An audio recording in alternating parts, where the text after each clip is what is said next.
In a single week this month, 4 American nuclear reactors came alive for the first time. 4 brand new reactor designs, hitting the physics milestone called criticality, inside 1 week. One of them pushed real electricity into a computer chip. The headlines called it America's nuclear comeback. And they're right, it is one. But every one of those reactors runs on a fuel this country has made barely 2 metric tons of in its entire history. A quarter of what it uses today still comes from Russia. And a law bans that supply in 18 months. So here's the question this whole comeback runs through. What happens when the reactors are ready and the fuel isn't? This was a deadline the government set on purpose. May of last year, an executive order told the Energy Department to get advanced reactors to criticality, a self-sustaining chain reaction, by July 4th, 2026. A moonshot schedule. 4 companies made it. Antares, June 4th in Idaho, Valar Atomics, June 18th in Utah, and 4 days later, it pushed 10 kilowatts of its own power into an NVIDIA chip.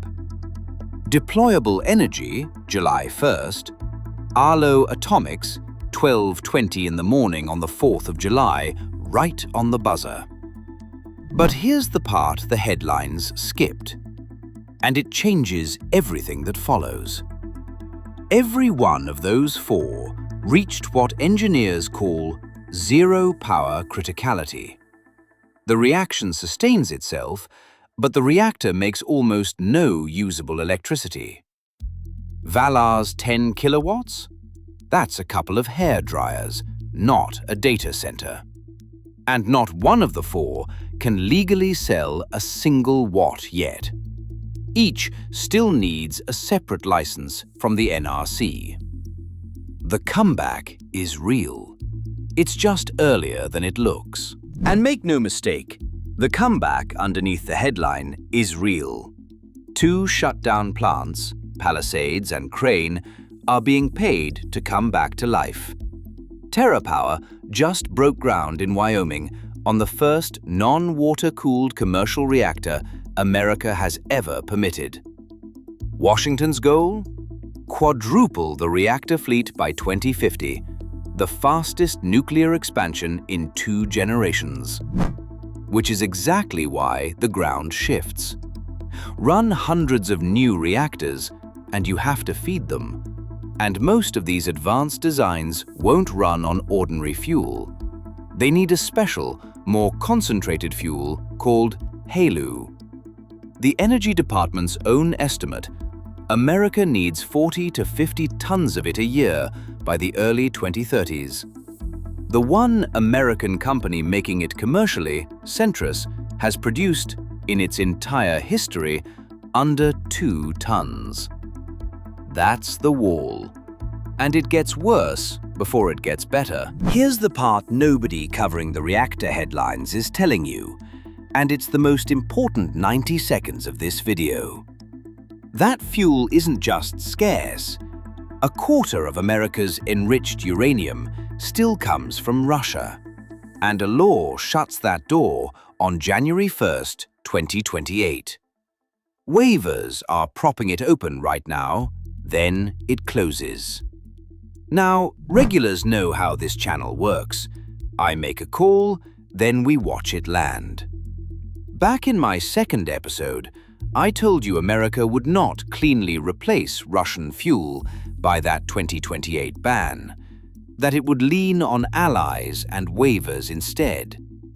And I told you the one thing that would flip the whole game: Washington deciding to actually buy the fuel, not just fund factories.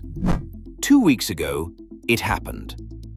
On July 1st, Centrus signed a commercial contract with the Energy Department. $900 million, over $1 billion with options, to convert its little demonstration line into a real fuel plant, with the government committing to buy the fuel directly. That is exactly the bankable signal I told you to watch for. That's why this channel exists. I make the call, then we score it together. One choke point like this every single week. Subscribe, and the next one finds you. But here's why the buy signal, as big as it is, doesn't rescue the timeline. It's late. Centrus's new commercial capacity doesn't switch on until 2029. Its first full build-out makes 12 tons of fuel a year, against the 40 to 50 the fleet will need. And 2029 is a full year after the Russian ban bites. The money is real. The steel is not up yet. So the comeback and the choke point turn out to be the same story. Every reactor that goes critical makes the fuel gap more visible, not less. Criticality is the photogenic part. Fuel is the cue. America is climbing. A 90-company fuel consortium, $3 billion in enrichment awards. But a ramp is measured in years.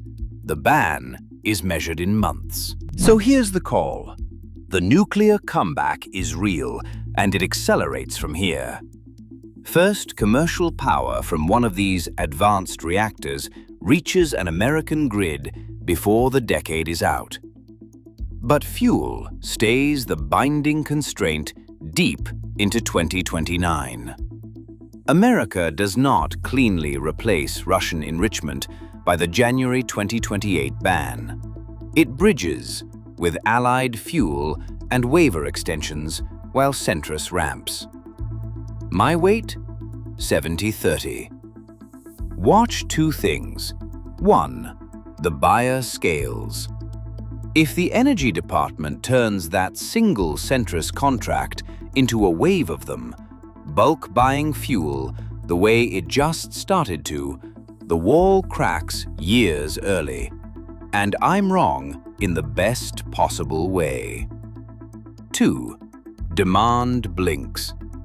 If the AI build-out hits an air pocket, or one pilot reactor has one bad day, the order book stalls and the whole timeline slides right.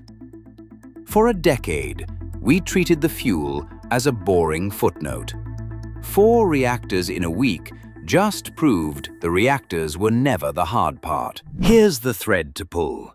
This is the exact choke point I mapped back in only my second episode, the uranium chokehold, the call I just scored on camera. If you want to see where this prediction started and judge for yourself how it's aging, that episode is on screen now. Because the world runs through narrow places, and the narrowest one in the nuclear story was never the reactor. It's the fuel that goes inside it. This is the chokehold. I'll see you at the next pressure point.